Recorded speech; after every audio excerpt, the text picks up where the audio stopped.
Assalamualaikum warahmatullahi wabarakatuh. Perkenalkan, nama saya Rizky Muharam, NPM 065123. Jadi di sini saya akan memperlihatkan hasil dari ujian tengah praktikum UI UX semester genap. Jadi ini kita langsung mulai ke previewnya aja.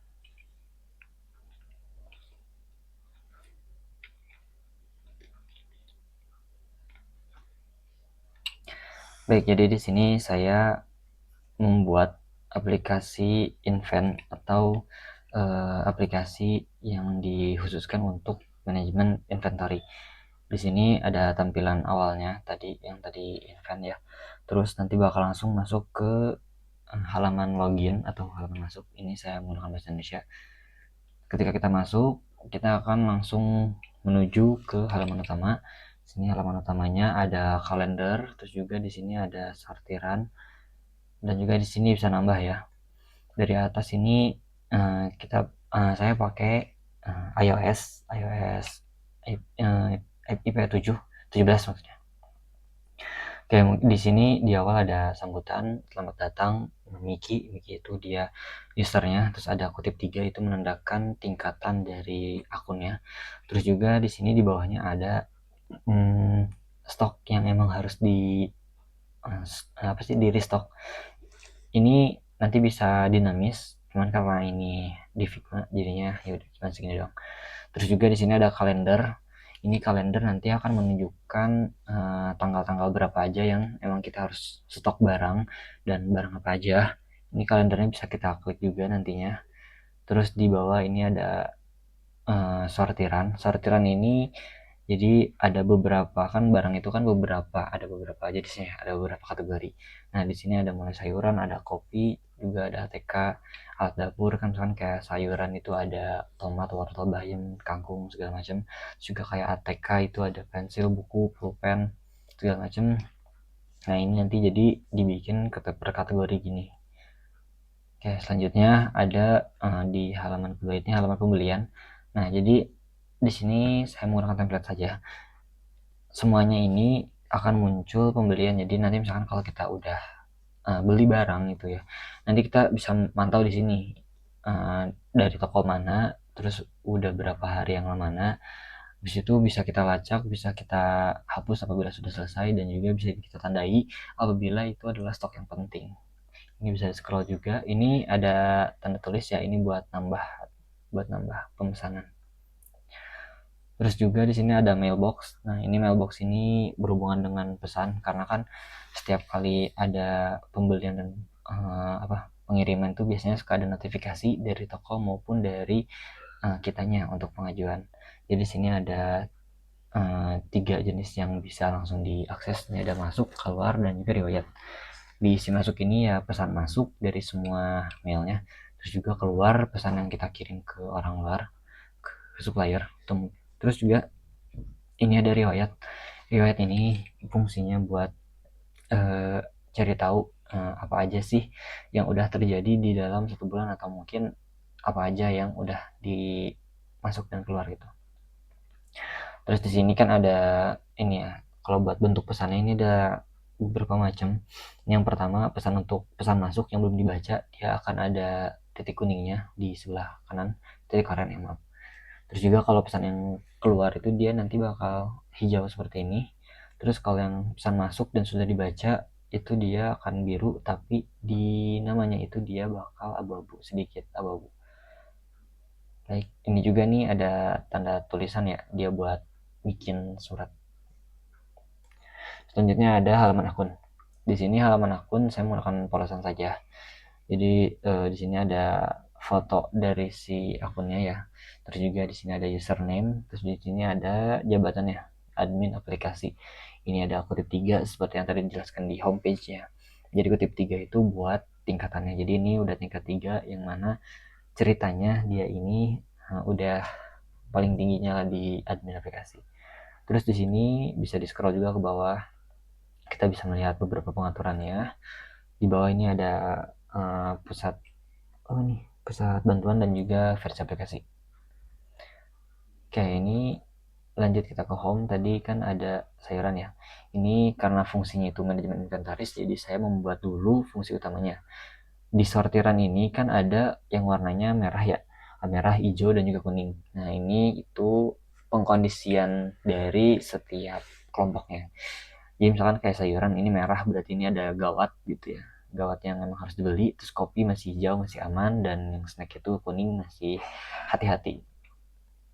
Ketika diklik itu nanti bakal muncul seperti ini. Ini halaman sayuran di depan, ini foto buat nanti yang muncul di depan. Warna merah ini nanti bisa dinamis juga, maksudnya bisa jadi warna kuning atau nggak warna merah, tergantung kondisinya nanti. Terus di sini ada tambah, edit, dan juga hapus. Tambah ini dia buat nambahin barang apa aja yang masuk ke kategori ini. Terus juga kalau edit ya jelas buat mengubah atau mungkin ada suatu yang harus dibetulkan. Terus juga kalau hapus ini buat ngapus dari item yang ada di dalam sini. Ini nanti item bisa di scroll tergantung kebutuhan ya, sesuai kebutuhan. Oke. Baik, mungkin buat penjelasan dari aplikasinya gitu ya.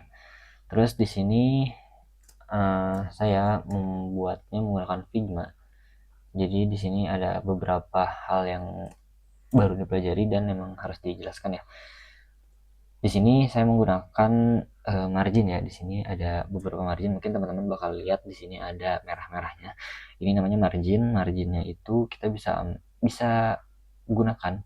Pertama itu dari misalkan klik dari si apa namanya homepage, ini kan homepage ya. Dari frame-nya klik. Habis itu dia bakal muncul di scroll ke bawah nih di bagian desain sebelah kanan itu ada muncul layout guide. Nah, ini kita tinggal tambahin aja, kita tanda plus. Habis gitu di sini nanti bakal muncul nih buat menunya, bisa grid, bisa kolom, bisa juga row. Nah, ini juga bisa diatur banyaknya row berapa, banyaknya gridnya berapa, bisa diatur sesuai ke keinginan ya.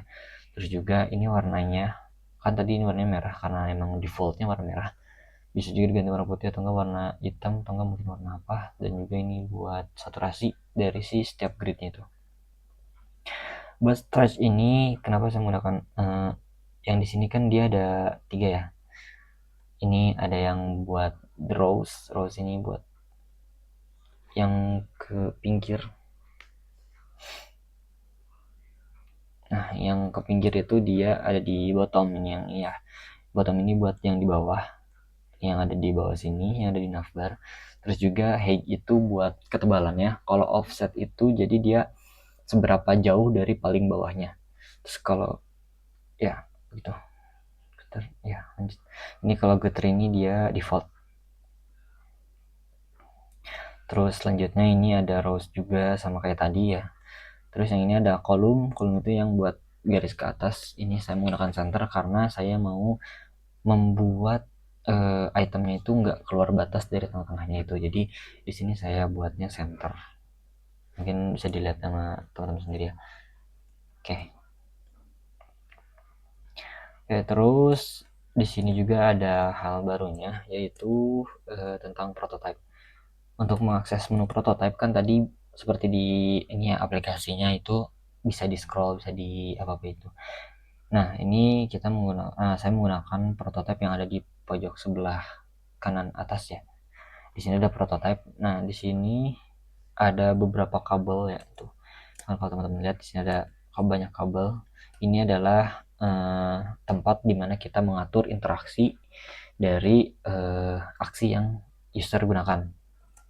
Misalkan kayak dari ini tombol masuk ini nanti dia bakal mengalir ke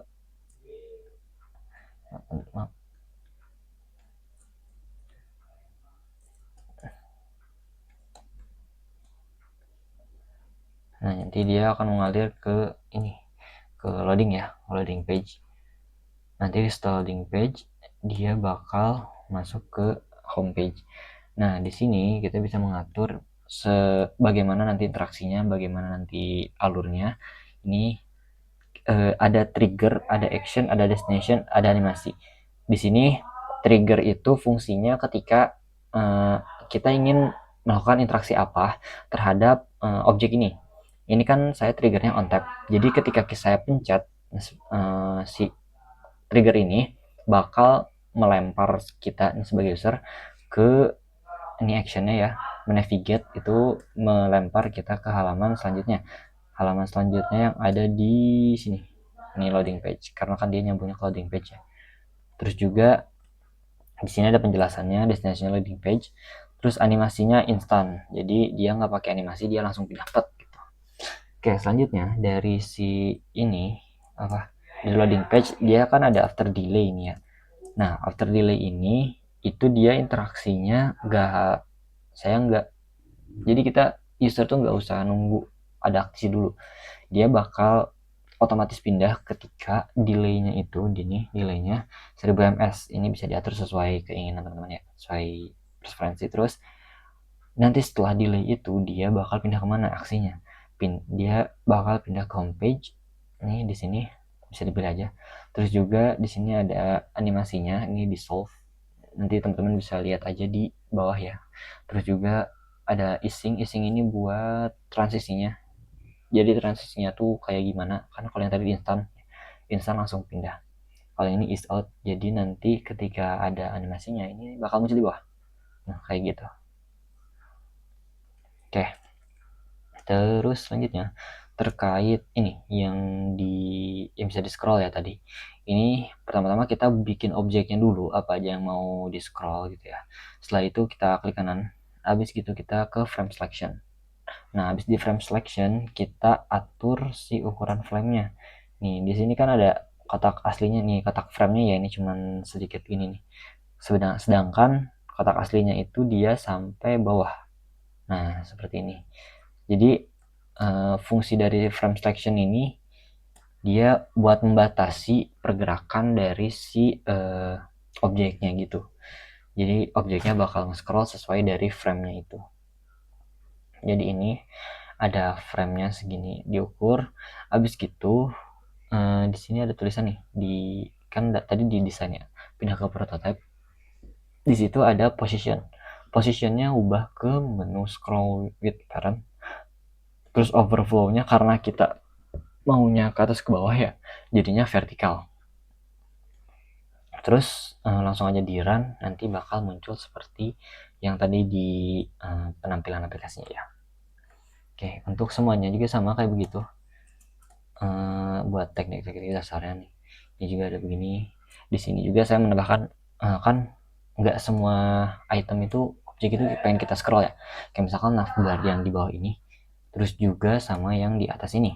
Nah ini kan nggak mau ke scroll juga, jadi kita pindahinnya di position itu fix, jadinya dia nggak bakal geser-geser kayak yang di scroll tadi begitu.